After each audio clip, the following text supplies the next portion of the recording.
In a dramatic and some say long overdue move, Facebook has banned pages, groups, and Instagram accounts tied to the conspiracy movement QAnon. The theories spun by QAnon are varied, but based on an underlying claim that child traffickers are part of a deep state effort trying to thwart President Trump with the help of celebrities and mainstream media. The FBI has even called QAnon a domestic terror threat. Joining us now for more, Bloomberg's Kurt Wagner, who covers Facebook for us. So, Kurt, Facebook has taken marginal steps to put limits on the platforms, but this is actually a big deal. It seems, trying to wipe QAnon off the face of Facebook entirely. What exactly did Facebook do here? It's definitely a much stronger stance than we've seen Facebook take in the past. Historically, they've said that if you're promoting, specifically talking about violence, they would take you off. But really, that left a huge portion of the group still on Facebook. What they're doing, or what they did yesterday, was they said they weren't going to allow groups or pages that really promoted in any way, regardless of whether or not they were talking violence. The big thing here, in my opinion, is that they're cutting down on places for people who believe this to actually meet and mingle with one another. So the groups in particular were a real hotbed for this type of conspiracy drive. Now you can't have you can't have groups that talk about that. So I think it's going to make it harder for people to kind of find each other and then, build that network up even larger. Now, how do we make sure, or how do they make sure that QAnon doesn't come back? The argument has been made that if you take away opportunities for these folks to communicate with each other, that could add more energy to the movement.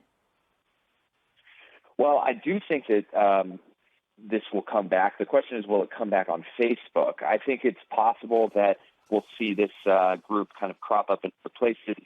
You may have heard of Parler, which is kind of a very far-right or right-leaning social network that a bunch of kind of associates of the president has used.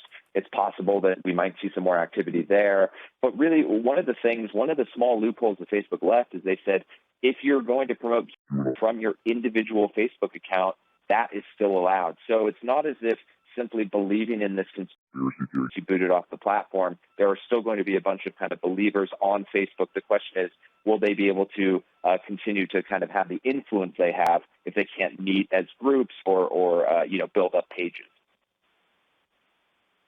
Now, Facebook is just now unveiling some new policies to its protocols on and after election night. Kurt, you've been briefed on some of these changes that Facebook is going to implement. The company saying they will temporarily ban political ads when the polls close.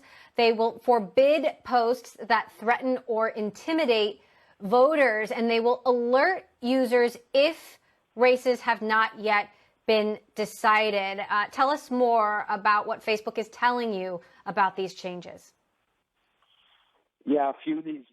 Now, you're talking with internal sources at Facebook all the time. How confident are the folks who work there, the people that you're in conversation with on a daily basis, that Facebook will have a successful election night? That is, no issues? Or are there nerves that Facebook could in some way mess this up?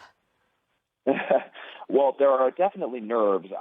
My conversations with people there for the past year have been, this is the biggest, moment, arguably in company history, right? I mean, they've had now 4 years to prepare for 2020. They absolutely know what's expected of them. The challenge is going to be, are they going to actually enforce the policies that they have in place? Because I really think if you look at what they've outlined, it's hard to imagine that there's going to be a lot of things that can slip through the cracks.